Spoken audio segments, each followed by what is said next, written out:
Hey everybody, I'm Jack Hammer. Wanted to come to you live after the 49ers' big win over Cincinnati today. The 49ers went into Cincinnati, took a big step in their drive to a playoff berth with a 26-23 overtime victory against the Bengals in Cincinnati there. After seeing a 20-6 fourth quarter lead turn into a 23-20 deficit, the 49ers offense went on a 7-play, 75-yard drive, capped by an 11-yard touchdown from a soaring Brandon Ayuk to take the win. The 49ers had a number of heroes in this game, including Jimmy Garoppolo, George Kittle, Brandon Ayuk, Deebo Samuel, of course, Nick Bosa, and even River Craycraft. So let's get into some of the answers to the questions that I asked before the game when we had this meeting, when I came on prior to the game and gave you my things to look for. Number one was, can the 49ers get their run game going? The answer to that was absolutely yes. The 49ers didn't put up big numbers on the ground, but they did a good job. They didn't, in the past, we've seen the 49ers have to lean on their run game for victories this season. Today, that wasn't the case. They ran the ball like 23 times. However, they were still able to get to the 100-yard mark for the day. Jeff Wilson Jr. led all 49ers with 56 yards on 13 attempts. He had several nice runs, including the second quarter when he had a nice stretch of runs with 9 and 12 yards after Garoppolo had hit on first down, a big completion on first down. Those two tough runs by Wilson would set up a Deebo Samuel lightning strike as wide receiver to follow them. The two runs by Wilson by bolting around the right side on a sweep for a 27-yard touchdown. Number two, Jimmy Garoppolo, sticking with the offense. Will Jimmy Garoppolo make enough plays? That was the question that I asked yesterday. Mentioned it again this morning. The answer on that was yes. Jimmy Garoppolo made play after play during the 49ers' final two possessions of the game to give San Francisco the opportunity to win. First off, with only a minute and 15 left to play and the game tied at 20, Garoppolo would lead San Francisco down the field to set up Robbie Gould for an attempt to win the game with a 47-yard field goal. The kick, however, would sail wide right, which would then send the game into overtime. Once the game got into overtime, the 49ers defense would come up with a big stop on third down to limit Cincinnati to a field goal attempt. They'd make that, but the 49ers would then get the opportunity to get the ball back as a result. Garoppolo would then lead the offense down the field for a walk-off touchdown to Brandon Ayuk. When Cincinnati selling out to shut down the run on early downs, it was on Garoppolo to get the offense going today.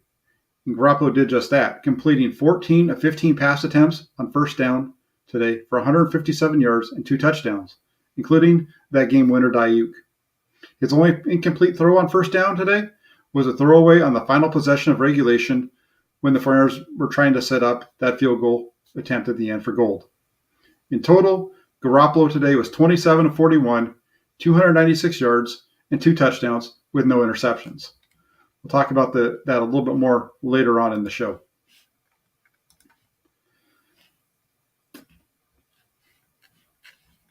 Move it over to the defensive side of the ball. The question there, the first one was, will the 49ers secondary be able to overcome the injury to Emmanuel Moseley? The answer there was yes and no.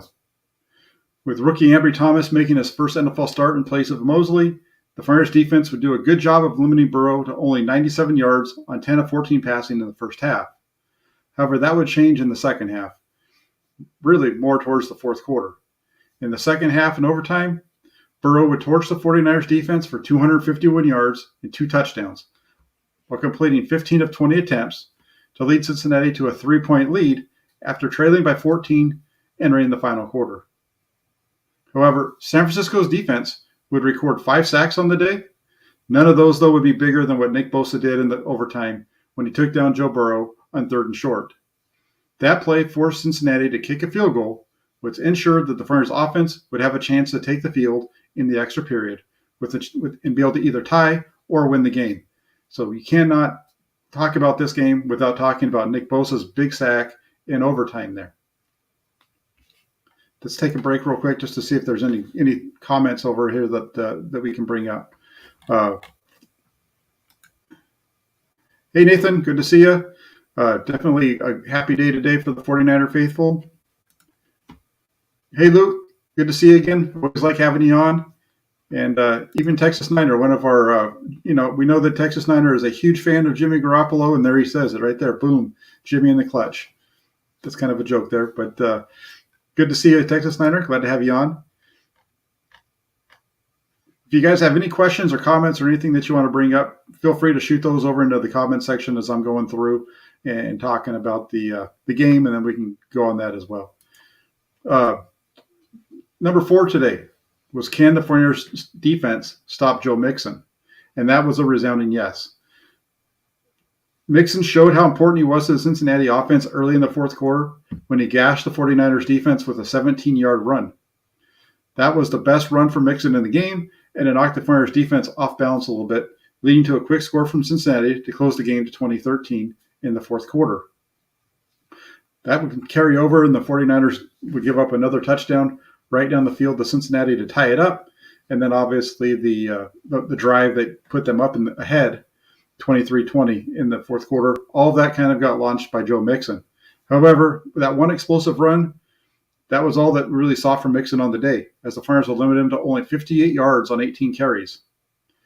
Coming into this game, we had talked about how Cincinnati, their offense and their win and loss really depended on Mixon, and Mixon, in fact, carrying the ball for over 4 yards a carry. He was well under that today at only 2.8. And the 49ers defense did a good job in total against the Cincinnati rushing attack, limiting the Bengals to only 86 yards on 26 rushing attempts.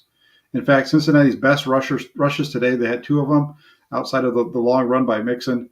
Their 2 wide receivers had nice end-around runs for gains of 6 and 8 yards. But beyond that, for the most part, they shut down the rushing attack for Cincinnati. That's also part of what led to Cincinnati being in the position that they were when Bosa came up with that sack. On that first down, right at the beginning of that little situation there in the fourth quarter, Mixon had been dropped for a loss of a run of no yards on first down, I believe it was, and then they picked up a few yards on second down, and then Bosa made the sack to end the possession there on 3rd and 4.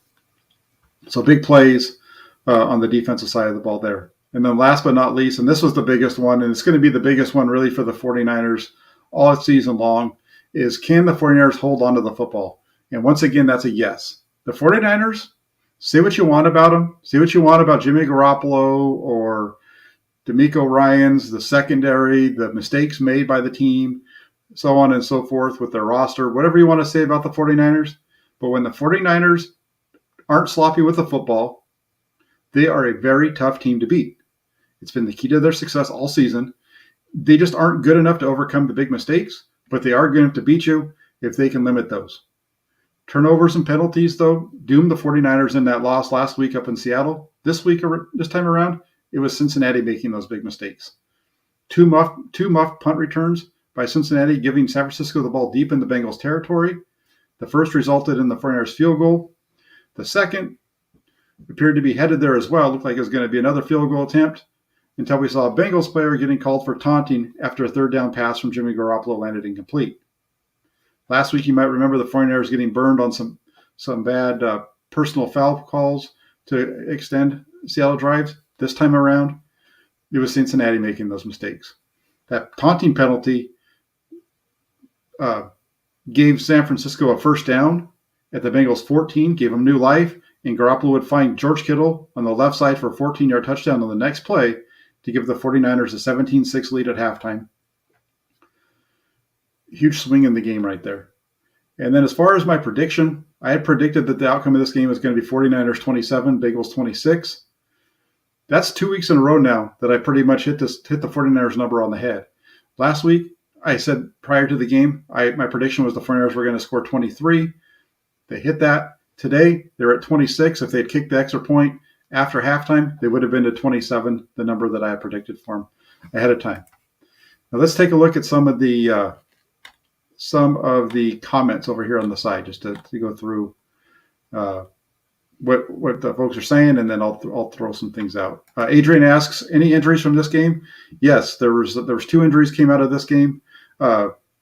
Aziz Al-Shair, you might remember in the game he hurt his elbow, so that's an injury. They don't have an update on that yet. We'll find out more about that tomorrow, so definitely pay attention. Stay on my Twitter page throughout the day tomorrow, and you'll get information there. As far as the other injuries, there was an injury to Ambry Thomas as well. He suffered a head injury late in the game. I believe it was in the fourth quarter, the final drive of the game, in regulation, I believe it was, where he was injured. He's probably going to go into the concussion protocol, I would guess. There was no official announcement made off of that, but that's most likely where that's going to land. Those are the two from this game.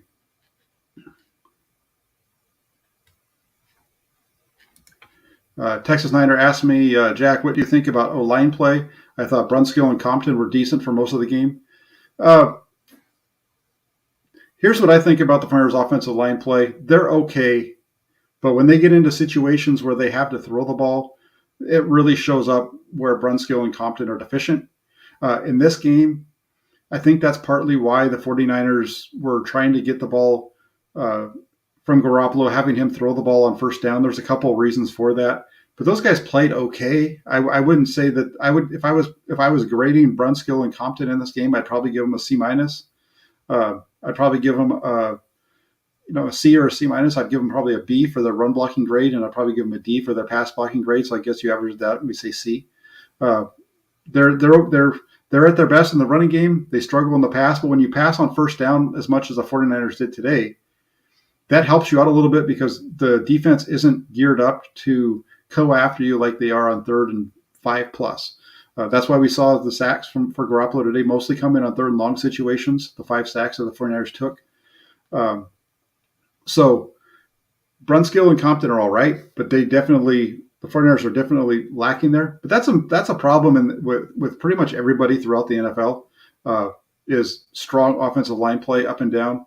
But like I said, I think today the 49ers tried to get around that a little bit. Cincinnati did a good job of shutting down the 49ers run game on early downs, especially on first down. They really did a good job of holding them back. And that's why early on, if you were following my live blog over at 49ers.pressdemocrat.com, you saw me mention the 49ers need to probably start to throw the ball on first down.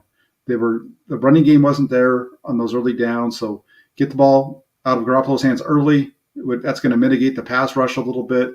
And we saw Garoppolo was excellent today in that situation. As I mentioned, he was 14 of 15 on the day, 155 yards, I think it was, a couple of touchdowns on first down today. The only first down incompletion he threw being the throwaway at the end of regulation when they were setting up, just trying to burn clock off really quick so that they could have Gould's field goal attempt be the last play of regulation. So there's that part of it. Let's see what else we've got.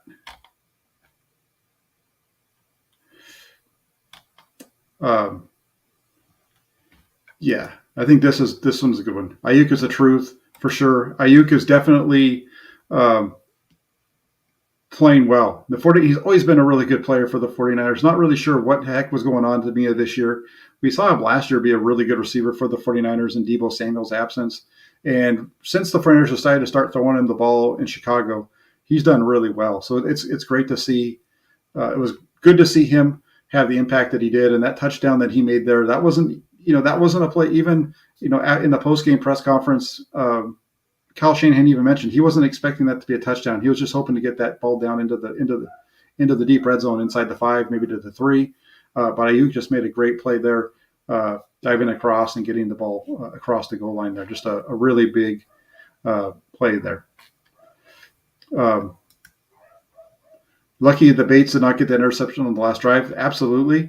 That would have been a killer. We don't know what would have happened. Probably would have been a touchdown, maybe not. I don't know what it would have, but definitely would have been a killer for the 49ers. At the same time, I think you need to look, when you look at this game, if you're going to say lucky this, lucky that, Cincinnati was also lucky too on George Kittle dropping a ball down the right sideline, or that not being called pass interference, because in all fairness to Kittle, he wasn't able to get both hands on the ball because one of them was being pinned down to the side. I hate blaming the referees for things, but that's a play that could have been easily been called pass interference. You also had the deep throw to Travis Benjamin that was dropped. I understand the ball's a little underthrown. The ball obviously came out of Garoppolo's hand a little late. I don't know if it was that he saw him late or exactly what was going on with that play. We'll see more of that on Monday and Tuesday when they get a chance to look at the film.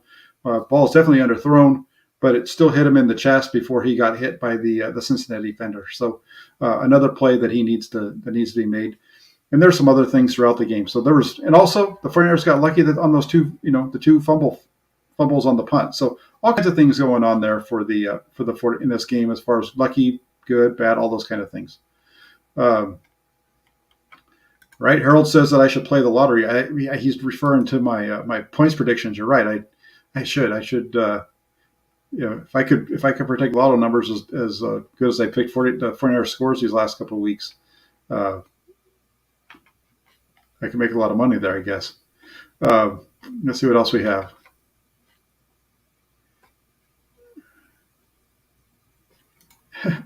Felipe says, Jack, were you as scared as me every time Talon Hufanga was playing high? Yeah, I don't really like seeing that guy up on the back end up high. I want to see him down low in the box. So we saw the Flyers kind of doing that a little bit today, especially after I think after the injury to Alshire, he was down there. But definitely something to keep an eye on. Hufanga is going to improve, I think, as he ages in the league. But definitely don't like seeing him as that single high safety if we can avoid it. 49ers ran a lot of 2 high safeties today.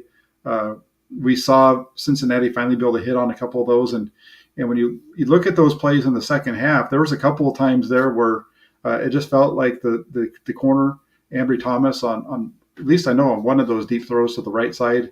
I think it was the drive when Cincinnati went up or got to 20-13.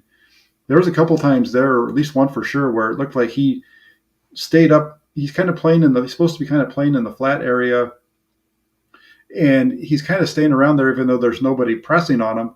Instead of getting depth and then playing forward, go ahead and let him throw it underneath. You don't want him to take the shot over the top, and they take the shot over the top and they hit it. He needs to just play that a little bit tighter on the backside, I think, than he was. So.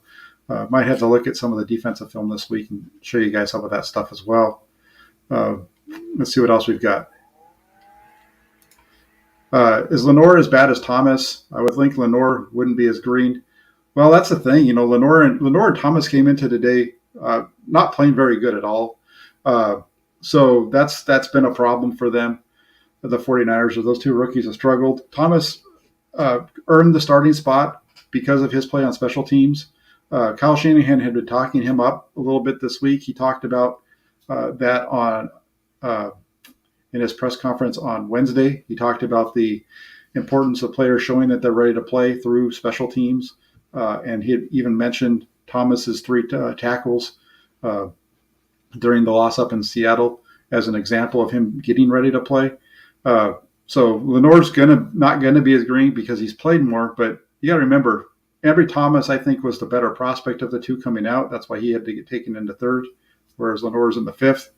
The 49ers just need to have one of those guys just be able to play at kind of like they did today for the first half. Really, with a couple of exceptions, they need those guys just to kind of hold water for them until Emmanuel Moseley gets back. Because once Emmanuel Moseley gets back, I think the defense will be much better. At least they'll be at the best as they have to offer this season. Let's see what else we've got going on. Last Second Sports, Jesse's talking about his schedule this week. Yeah, we'll have our Hammer and Nail show. Our regular show will be back on Thursday night.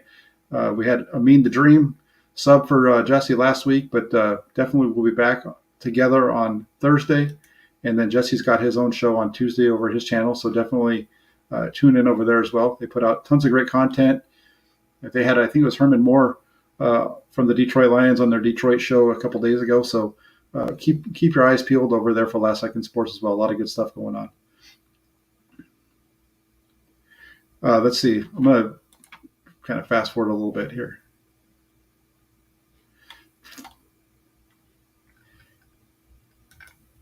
James says, "Lucky Robbie Gould is clutch." Oh wait, yeah, that's the thing. Robbie Gould is a guy who held out for more money recently, and to come out and have the season that he's had really this year is a disappointment. He's not really doing, he's struggling. 47 yarders. I was thinking I thought that they were in range for him. Obviously, from 33 in, that's kind of his range. But he's just been so wild this year. It would have been nice for the Flyers to have one more timeout in that situation when they're down at the 33-yard line. Just have one more timeout to be able to try to grab a couple more yards instead of being 47. Make it a 40, make it a 35, whatever. They just didn't have any timeouts right there, and so the smart play was to do what they did and rip the time, try to drain the time off the clock. Don't want to really take a risk of a goofy throw on the sideline getting picked off or something like that, or a completion or sack that forces you to lose the opportunity to even kick the field goal. So definitely something to the Flyers are going to have to worry about moving forward. And then Waruna says 45 watching, only 12 likes. Hit the like button, ladies and gentlemen. Yes, please, if you could, that'd be fantastic. Those likes and the comments after this post really help with driving the analytics. So if you could hit that like button, comment, and if you're not already subscribed to the channel and you just kind of stumbled across it today through Twitter or what have you, subscribe to the channel as well. It'd be greatly appreciated. And then let's see what else we've got. Just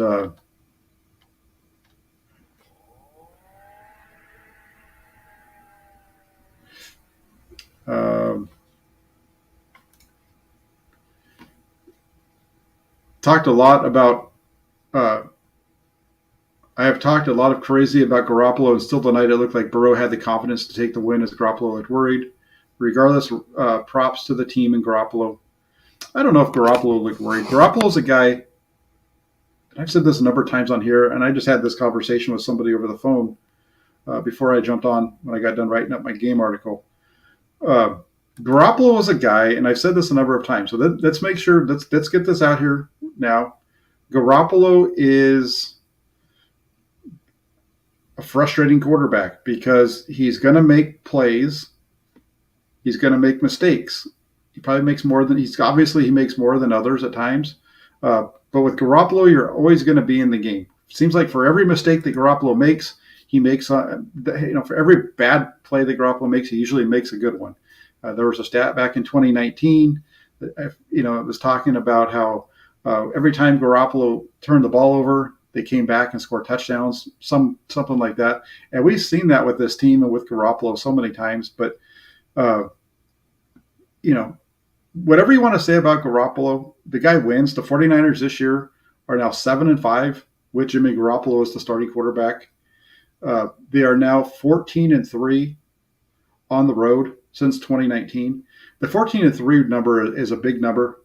The 14-3 road number is one that I think needs to get talked about quite a bit here as the 49ers progress into the postseason, especially if they are able to continue to play well, because they're going to be going on the road in the postseason. They're not going to, as a wild card team, they're going to have to go play out in Dallas or Green Bay. One of those teams, probably not Dallas, is probably going to be Green Bay or Tampa Bay is likely where they're going to end up. Hopefully in that scenario, quite honestly, I'd like to see that. I think I'd rather see them go to Green Bay than Tampa just because of the travel involved. But at the same time, you just got to go play who you need to play. And the 49ers, for whatever it is, they just play better on the road. They're a really good road team. And I don't think there's a team that you can look at in the NFC and say the 49ers can't match up with them. The 49ers with Trey Lance were 7 points behind Arizona. They were right there with them. The 49ers with Jimmy Garoppolo against Arizona moved the ball up and down the field in the first half. They had the fumble by Kittle in Arizona territory. I think it was their first possession. A couple possessions later, you have Ayuk fumbling the ball inside the red zone. So they moved the ball against them. I understand that Kyler Murray wasn't there, but they played really good defense against Kyler Murray in the first game. So with this 49er team and with Garoppolo and, for all of his warts, and I can sit here and I understand the the dislike for some of what Garoppolo is doing, and a lot of that I think has to do with his salary cap number and so on and so forth. But Garoppolo is the best quarterback on the 49ers today. We know who the future is, and it's going to be Trey Lance. But for 2021, Garoppolo gives them the best chance to win, and he's shown it throughout the season, and that's why they're 7-5. So we'll see how this thing turns out. There's a lot of things to kind of go back and review and rewatch this game. But like I said, to open this up, the Flyers had a lot of heroes in this one. It wasn't any one player. Garoppolo made some really nice throws. There were some really nice catches. The catch by George Kittle, which is the one that I believe it's the one that set up the field goal attempt to win in regulation. I mean, that was a good ball, but what a catch by George Kittle. That thing was out, grabbing that thing with his fingertips, at the end of his fingers, jumping. Just a tremendous catch there by George Kittle. I already mentioned the sack by Bosa there. Bosa had 2 sacks today. Samson Ebukam with the sack. Arden Key just shows you repeatedly, I think, that he's the best interior pass rusher on the 49ers on a down in the pass rushing situations when the 49ers go to their package where they have Samson Ebukam and Bosa on the ends with Armstead and Arden Key inside. I think Key is the best of the pass rushers down there. Real quick, Riddy, thank you for the donation there, $9.99. Very huge catch by Jennings, redeeming himself. The last drive, along with a block for Ayuk on the touchdown. Absolutely, Jennings is the guy. If you watched my film breakdown last week, it's not on my channel; it's over on Grant Cohn's channel. But if you watch our film breakdown of last week, we both talked quite a bit about Jennings needing to be getting the ball more often instead of the other number 81, who I'm blanking on his name right now. That shows how big of a player he typically is for the 49ers. But, Trent Sherfield, Jennings is the third best receiver on the 49ers, and there's really no excuse for Trent Sherfield to be getting more run in a game than Jennings. And I think part of the reason that they do that is because Jennings is more of their third down, like their third guy. So if Ayuk or Samuel are off the field, then it's going to be Sherfield and Ayuk as your twos, and then you have Jennings coming on as your three.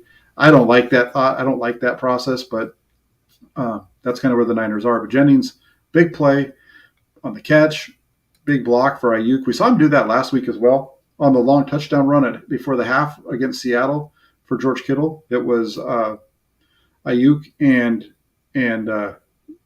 Jennings, I believe, leading the way down the sidelines for Kittle to get there and then tiptoe down the sidelines. So a lot of things going on with that one. He's definitely coming along really well. Graham asks, how do we address the DBs from this point on? There's not really a whole lot. That's part of the 49ers problem is there's not a lot of guys that you can go get unless you're going to go get a guy like Drake Kirkpatrick, who we already know what he brings. So which is nothing. Might as well just play the rookies instead of playing a guy that gives you what Drake Kirkpatrick gives you. So the 49ers, I think, they are where they are in terms of their defensive backs. They're pretty good at the safety position with the 3 guys they have there. Josh Norman, for what you want to say, he's one of their top cornerbacks, but they really need Emmanuel Mosley to get back and for him to be healthy. And it just seems like this season is just so long. We have such a long stretch here. Still have 4 more weeks to go, 13 games into the season, still have 4 more to go. It just feels like the season's kind of like the never-ending season. So we'll see. Hopefully for the Flyers, though, Emmanuel Mosley can come back and be healthy, because that's a guy that they really need to get back and get healthy to be at full strength. But we saw today what the 49ers are capable of, even though they don't have those guys. Remember, they didn't have Emmanuel Mosley week 1 and 2, or at least week 1. I'm not sure if he played week 2 or not. I can't remember right now, but I know he wasn't there week 1, and they'd gone with the rookie there and won. And the 49ers just continue to win games with key guys being injured. The big keys for the 49ers, though, is they need to keep Deebo Samuel needs to stay healthy. He got the ball a lot more today than I was expecting ahead of time. But as long as Jimmy Garoppolo, Debo Samuel, Nick Bosa, George Kittle are healthy, this 49ers team is going to be strong. And I think when you get Elijah Mitchell back next week, when you pair him up with Debo Samuel, you get a heck of a 1-2 punch between those two players that I think will really help the 49ers run game going. We saw the one big run from Samuel today, but other than that one on the touchdown run, Cincinnati did a very good job of slowing him down. So let's see what else we have, just to see if there's anything. D Ford's not out for the season yet, Lucas.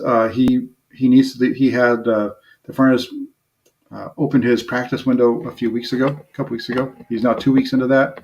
They have until the end of this week coming up to make him active. If he's not able to go, I believe this week for Atlanta, and they're not able to reinstate him to the active roster, I think at that point they lose him for the season. So definitely something to keep an eye on there. D Ford possibly coming back as well to kind of help this pass rush. I just hope that when they do that, they don't make any changes to Eric Armstead. I hope they keep him inside because that's one of the things the 49ers have done better with Armstead inside is they don't have their defensive ends allowing contain to be broken quite as much. You did have the one crazy play today with Joe Burrow, but that was a little bit more than just a normal breaking of the pocket to get outside.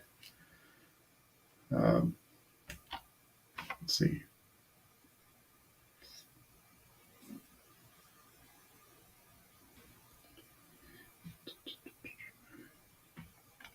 Yeah, this one I'll throw this one up here right here. Jeff Wilson looked better today. He did. Jeff Wilson Jr. definitely looked better today. I think today was the best he's looked since he's been back. I know he had some big blocks and plays in his first matchup, but I think this is his best game of the year in terms of the way that he ran the football. Definitely, ran it hard, had some good runs. The 13 carries for 56 yards, over 4 yards a carry. A really nice day for him. Harold asks, if Jimmy G takes a reasonable pay cut, should the 49ers consider bringing him back? The deal with that is the only way that they can give him a pay cut. There's two. They either have to extend him, or the other option would be to take his salary cap number, cut it to whatever the number they want, they can agree to, or what they're willing to take on in future years as the salary cap goes up, and create dead space. I think that's something that they can do. I know that when players sign new contracts, like for example, Eric Armstead at the end of his deal, there's an extra year built in there that's basically just dead money. It's a way that they can stash some of that cap hit money. So I don't know if the 49ers can just, give Garoppolo a new deal where they take and say, instead of paying him $27 million, I think it is on his cap hit next year, they cut it down to say 10, and then they take, some of that dead cap over the next year or two or what have you, as dead years on the way that they set that up. I'm not sure if they can do that. And quite frankly, if the 49ers feel like they have to bring Jimmy Garoppolo back next year, that has a problem. That really says something about Trey Lance's development and where Trey Lance is. If the 49ers feel like Jimmy Garoppolo is going to give them the best chance to win again in 2022. So we'll see how that plays out as the season goes along. I wouldn't completely throw it out, but at the same time, I doubt the 49ers are going to be coming back with Jimmy Garoppolo, even though I feel like he's doing a decent job right now. They want to get better. That's why they brought in Trey Lance, and I think next year is going to be Lance's turn. Lucas says, Jack, what's the best playoff matchup for the 49ers? I'm watching here in Australia. It's 4:47 in the morning. Hey, thanks for staying up and watching the game and jumping on over here with us. I'm going to wrap this up here in a few minutes. But as far as the best playoff matchup, the 49ers, we know the 49ers can match up with Green Bay. We saw them play Green Bay and have a lead late in that game out here at Levi's. I think the 49ers would be okay even in Green Bay. The toughest matchup for the 49ers in the first round may be going to Tampa, just because Tampa is pretty good against the run. But and also you're having to face Tom Brady. But beyond that, there's not a team on the NFC side that I would say I don't think the 49ers can beat Team X. As I said, the 49ers have played everybody that really in the playoffs that's in the playoffs with them, I think, with the exception of Tampa Bay, and they've played them tight. So we'll see where this thing all plays down at the end. We got a big game coming up. 49ers have a big game coming up this week against an Atlanta team that's now up to 6-7, and is giving them giving a run for the money as far as that last playoff spot as well. They're fighting for it too. So it's not an easy game, but again, this is a game at home against a team that the 49ers should be able to beat when you look at where the two teams are. But Atlanta is definitely coming on strong here towards the end of the season. Not Australia, Austria. Oh, yeah, you're over in Europe. That's even better. I love Europe. I went over to Europe. I got out to Spain a couple of years ago. Barcelona area, actually. Beautiful place. I'd love to go out to Europe again and check out all that area. I don't know if I have any Formula One fans on here watching, but if you watch Formula One at all, what a great finish to the Formula One season today with that whole season coming down to the final lap. Fantastic. I didn't really get to catch it all yet, but looking forward to it. I'm a huge racing fan, and that Formula One final was fantastic. Throwing that out there for my European fans that are watching us tonight.